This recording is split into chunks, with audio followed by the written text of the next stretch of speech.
First of all, I noticed you some pretty epic tattoos, and I think maybe the first one in general was mainly the family and shamrock. Is that right? Yeah, so this whole arm is covered, this forearm's covered, and my chest is covered, and every piece that I have, or every part of each, sleeve, half sleeve, my chest, is symbolism for family. My grandparents, my parents, my wife, my kids, my brother and sister. So everything, family's always been very important to me. And this is kind of a way to remember them, and it's been fun, especially adding 4 kids along the way. I had this whole arm before I had kids, and then I have my daughters across my chest, and now my sons are on this arm here with the 2 little wolf pups. So I'm pretty sure we're done having kids. So You're going to run out of space to tattoo. I definitely don't have any more space, and I'll have to figure out how I'm going to finish the rest of this arm. That's amazing. And I know family played a big part in you ending up at Notre Dame, right? Yeah, it was funny because my grandfather, he didn't understand when I received the scholarship offer from Notre Dame why I didn't take it right away. He was kind of confused as to, why didn't you just say yes? He didn't understand the whole recruiting thing. Obviously being an Irish Catholic from Cincinnati, just 4 hours down the road, a lot of Notre Dame fans there. And for me, I didn't grow up per se like Rudy, running around in my Notre Dame helmet and, dreaming of playing under the Golden Dome.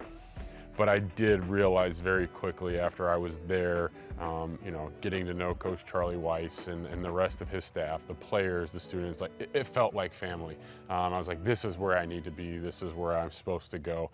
So much to my grandfather's pleasure, I ended up going to Notre Dame. That's amazing. And I know that family is also so important to you in terms of what it has done for your community work and why. So first of all, tell everybody a little bit about what your brother went through and how that's inspired what you have decided to do off the field. Yeah, so my younger brother, who's 15 months younger than I am, he was born with neuroblastoma. Immediately rushed to Cincinnati Children's Hospital once they realized something wasn't right. He was diagnosed, ended up going through about 12 months of chemotherapy, and my family, my parents and him, were pretty much in the hospital for about 16 months after he was born. And so we're very fortunate. We've come out on the good side. My brother will be 32 years old in February.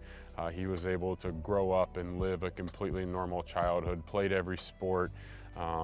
Did the crazy extreme sports, skiing, snowboarding, roller, he was always kind of the wild one. So pediatric cancer has always been something that's, near and dear to my heart. My wife constantly worked with Riley Children's Hospital in Indiana where she grew up. And so as we got, into the Minneapolis community, as we kind of try to figure out, where is our path? Where is this leading us?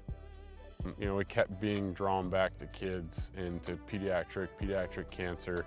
And I felt like each and every time we left, we wanted to do more, and we left wondering how we could do more. And for me personally, when I would go to a hospital visit, spend time with the patient and their family, I saw my little brother, I saw my parents, I saw myself and their siblings. Certainly I don't remember what those times were like. I was 15 months old, I just turned 1, and then a little older than 2 when he kind of wrapped up his treatment. But I do hear from extended family, grandparents, just the stress and strain that put on my parents and our family, because a hospital room is not a great place for a 15-month-old to be. There's a lot of cords and a lot of buttons that I can press that I shouldn't press and unplug that I shouldn't unplug. It's asking for it as a 15-month-old. It's trouble. And so, it was constantly, my parents, as I got older and, we would talk about what it was like, they always felt bad because, they felt like I was just always getting shipped off. They had to dedicate their time and energy to my brother to save his life, rightfully so. And that's what we see with families at the Children's Hospital, specifically the Children's Hospital in Minnesota where we did most of our work. I see that in the families. I see mom and dad with the patient doing everything that they possibly can to be there for them, to be the strong ones, you know, to make sure that they know everything's going to be okay. And oftentimes you see brother and sister just kind of either on the side or not there. They tell us, you know, oh yeah, I have an older brother, I have an older sister, I have siblings, they're with grandma and grandpa. So for us, we ended up getting to the point where we were fortunate enough to create a space in Kyle Rudolph's end zone, a place where not just the patients. It's great for the patients to get down there, and we've had unbelievable feedback about how, you know, when the patients are there and they leave to go back to their room, oftentimes they'll say, like, I don't want to go back to the hospital. So they truly feel like they're removed from the hospital, even though they're just off the lobby. But it is a space where now, as a parent, you can bring brother and sister, because when they're getting into stuff that they shouldn't get into, there's a place for them to go where they can shoot hoops, play on a video game simulator, play video games, arts and crafts, have a little quiet space. So that was always really important to us because, as you said, you know, with my family and my personal experience, I saw us in them. That's incredible. And I feel like that is something you talked about, it being in the Minneapolis community where you were for a really long time. But we also want to make sure that the Tampa fans know what are some things maybe that you want them to know about you guys or your community efforts here as well, or ways that they can support and be a part of it too. You know, for me, that was one of the things that I looked forward to most in going to a new city, going to a new team, being a part of a new community. Now we have that opportunity down here in Tampa, and it was extremely important to us. I think it was literally the day after, you know, we agreed to sign with the Buccaneers. You know, we wanted to give away a trip to Germany to watch our game against the Seahawks. And it's to raise money for the charity that my wife is actually the board chair of. It's an organization called With All, and it's an eating disorder awareness prevention program. And, you know, it kind of teaches you what to say, you know, what to do in those situations. It's something that my wife is extremely passionate about. Obviously, being a board chair, it's very near and dear to her heart, to our family's hearts. And it was kind of a way for us, even before we got off the plane and stepped foot in the state of Florida, to give an opportunity to make an impact in this community, to allow Bucs fans to rally behind something that's important to us. And at the end of the day, we want to send 2 Bucs fans to Germany on a, you know, all expense paid trip, flight, hotel. Of course, we'll throw in a signed new 8 jersey and the new single digit. And, you know, just a really, really cool experience. But at the end of the day, it's because we're trying to raise money for an unbelievable organization that's doing incredible work. That is amazing, and I know a lot of Bucs fans out there right now are immediately going to look to see how they can sign up for this. It sounds like an incredible idea. And so you talked about the impact you want to make off the field. Tell me about the impact on the field that you hope to make. What is it that the Bucs, you know, coaches, scouts, everybody said about why they wanted to bring you here, and then what made you think, yeah, this is a place I want to be in a way that I can contribute? Well, the biggest thing, first and foremost, is the winning culture. I've been fortunate to play a long time in this league, you know, kick off my 12th season this week, and I've done everything except for win a championship.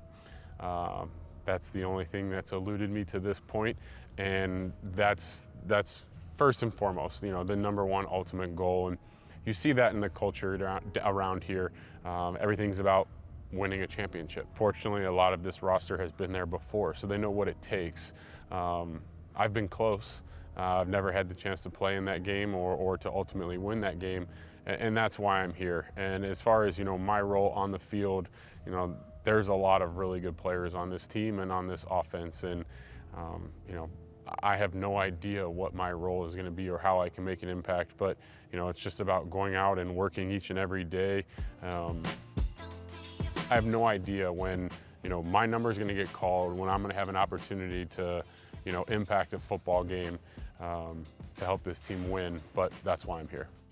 Finally, I have to close with this. I just found this to be very funny in my research on you, that you were named Hamburger Helper Hands at some point. Yeah, so early in my career, I wore, you know, these just all white gloves. And obviously the Hamburger Helper logo is the big white gloves. Hamburger Helper, a General Mills product based in Minneapolis. So they took good care of me, and I had Hamburger Helper for a long time, which was great. We loved it. That's amazing. Was it also because of the size of your hands?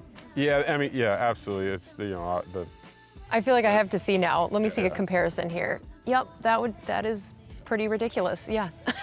So makes it a little easier to catch the football. Yeah, that seems about right. You still wearing the all white gloves, or are we going something different now? I mix it up now more, you know, be a lot of red and black, but throw the white in from time to time.